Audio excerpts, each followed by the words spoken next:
खबर आपके साथ मैं हूं मोनिका सिंह। उत्तर प्रदेश तेजी से विकास पथ पर आगे बढ़ रहा है। योगी सरकार की नीतियों के कारण प्रदेश में चौमुखी विकास हो रहा है। यूपी की इकोनॉमी तेजी से बढ़ रही है।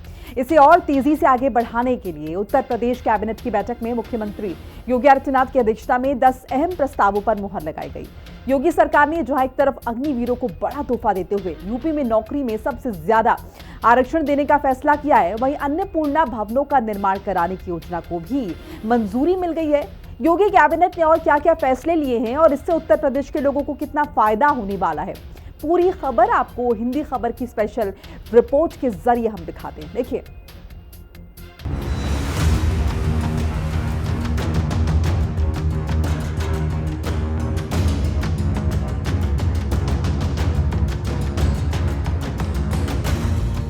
सीएम योगी का बड़ा तोहफा, अग्निवीर बनेंगे पुलिस अफसर।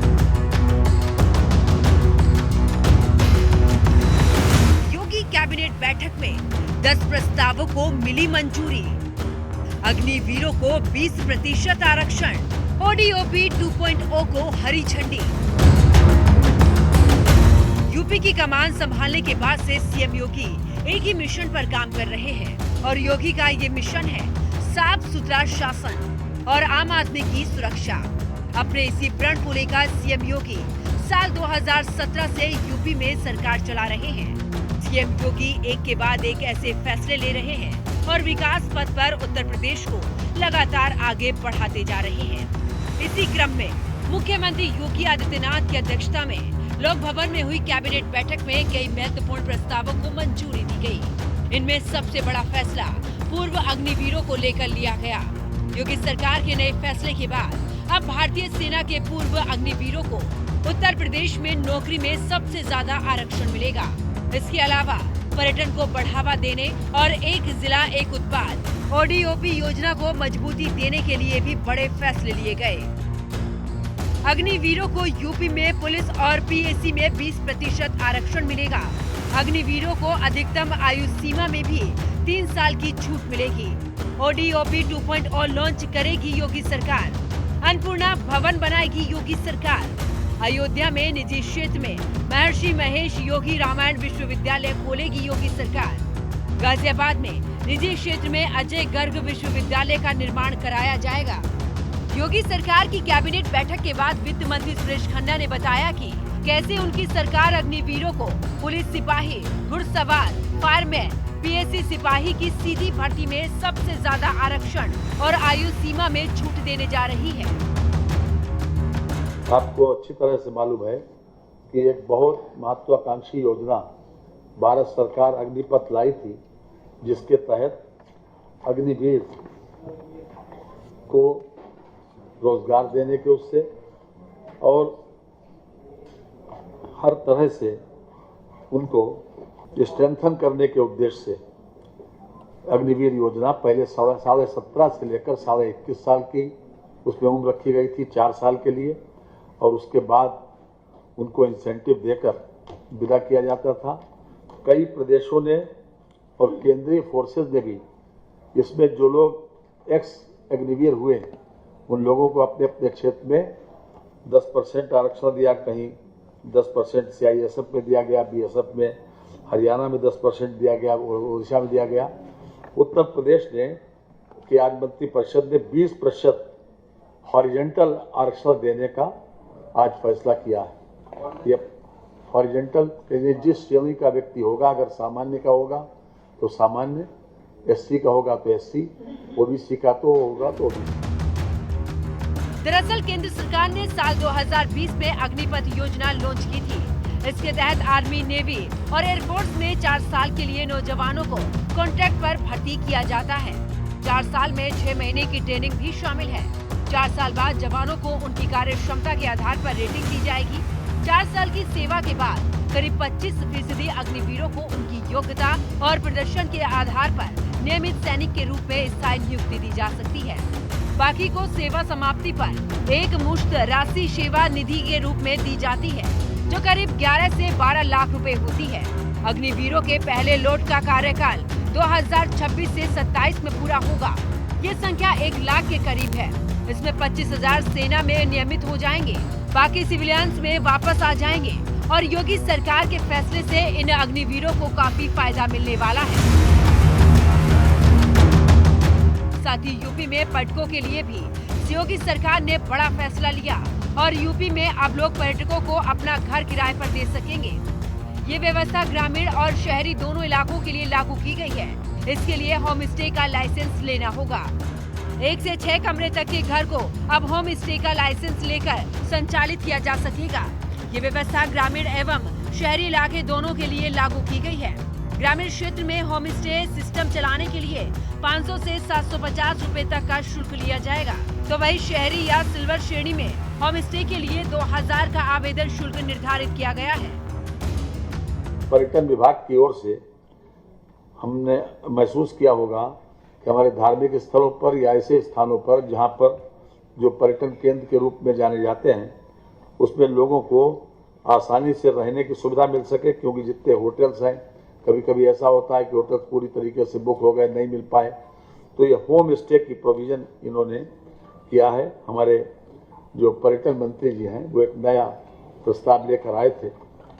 उन्होंने खास तौर से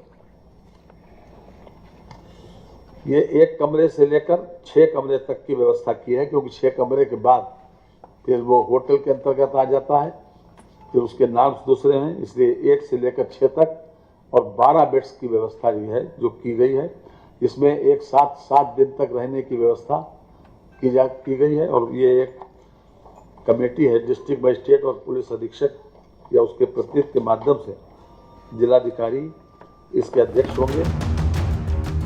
योगी सरकार ने फैसला लिया है कि यूपी में सार्वजनिक वितरण प्रणाली के तहत अन्नपूर्णा भवनों का निर्माण कराने का भी फैसला लिया है। अभी तक राशन की दुकानें गलियों में होने से वहां ट्रक या वाहन जाने में समस्या होती थी। अब 484 वर्ग फीट का अन्नपूर्णा भवन ऐसी जगह बनाया जाएगा जहां वाहन भी जा सके। राशन विक्रेता दुकान में राशन के साथ दूसरी खाद्य सामग्री की बिक्री भी कर सकेंगे। इस साल के बजट में 266 करोड़ का प्रावधान किया गया है। अभी तक 3524 अन्नपूर्णा भवन ग्रामीण क्षेत्र में तैयार किए गए हैं। 2000 भवन निर्माणाधीन है। मनरेगा के साथ सांसद, विधायक निधि, बुंदेलखंड विकास निधि, पूर्वांचल विकास निधि से भी इसका निर्माण कराया जाएगा। हर जिले में 1 साल में 75 अन्नपूर्णा भवन बनाए जाएंगे। इनका निर्माण शहरी क्षेत्र में भी किया जाएगा। उत्तर प्रदेश में सार्वजनिक वितरण प्रणाली के अंतर्गत अन्नपूर्णा भवनों का निर्माण कराए जाने के संबंध में एक प्रस्ताव आज मंत्रिपरिषद ने अनुमोदित किया है।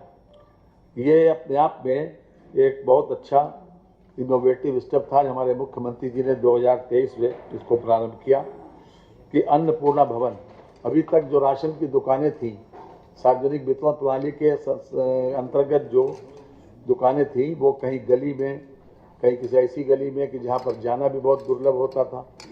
इसलिए एक ऐसी जगह पर कि जहाँ पर आसानी से ट्रक जा सके, 484 स्क्वायर फीट के एक पोर्शन ऐसा हो जिसमें गोदाम में सामान रखा जा सके, और एक पोर्शन ऐसा हो कि जिसमें वितरण किया जा सके। उसके साथ साथ जो व्यक्ति विक्रेता होगा, वितरण करता होगा, वो अपने दूसरे सामान को भी उसके साथ साथ बिक्री कर सकता है। इसके लिए हमने 2025-26 में 200 करोड़ रुपए का प्रोविजन किया है। लगभग 8.5 लाख रुपए की लागत से अभी तक 3534 जो हमारे अन्नपूर्णा भवन है वो ग्रामीण क्षेत्र में तैयार किए गए। औद्योगिक विकास मंत्री नंद गोपाल गुप्ता नंदी ने बताया कि औद्योगिक निवेश एवं रोजगार प्रोत्साहन नीति 2017 के तहत निवेश करने वाली कंपनियों को सब्सिडी देने का प्रस्ताव भी मंजूर किया गया है। एक जिला एक उत्पाद ODOP योजना को मजबूती देने के लिए नई ODOP नीति 2.0 को भी मंजूरी दे दी गई है। इसके तहत अब परियोजना लागत की सीमा 1 करोड़ रुपए तक बढ़ा दी गई है। जो प्रदेश की अर्थव्यवस्था को तीव्र एवं संतुलित विकास, राष्ट्रीय तथा अंतर्राष्ट्रीय स्तर पर प्रतिस्पर्धी निवेश गंतव्य के रूप में स्थापित करने के दृष्टिगत शासन के पत्र 13/7/2017 द्वारा उत्तर प्रदेश औद्योगिक निवेश एवं रोजगार प्रोत्साहन नीति 2017 अधिसूचित की गई थी। औद्योगिक इकाइयों में छूट एवं अनुदान वित्तीय सुविधाएं प्रदान किए जाने का प्रावधान किया गया है। इसमें 6 कंपनियों का है, 5 कर दिया गया। 5 का दिया गया। शिक्षा के क्षेत्र में भी योगी सरकार ने अहम कदम उठाए। अयोध्या में निजी क्षेत्र के तहत महर्षि महेश योगी रामायण विश्वविद्यालय की स्थापना के प्रस्ताव को भी मंजूरी दी गई। इसके साथ ही गाजियाबाद में अजय कुमार गर्ग विश्वविद्यालय की स्थापना के लिए प्रायोजिक संस्था को आशय पत्र जारी करने का फैसला किया। सिद्धार्थ विश्वविद्यालय, कपिलवस्तु, सिद्धार्थ नगर के भवनों के निर्माण से संबंधित पुनरीक्षित प्रायोजन प्रस्ताव को भी हरी झंडी दी गई। अपने इन्हीं फैसलों की वजह से सीएम योगी के सुशासन मॉडल की हर जगह मिसाल दी जाती है और योगी राज में 25 करोड़ की आबादी वाला उत्तर प्रदेश अपनी अलग पहचान बना रहा है। हिंदी खबर की स्पेशल रिपोर्ट।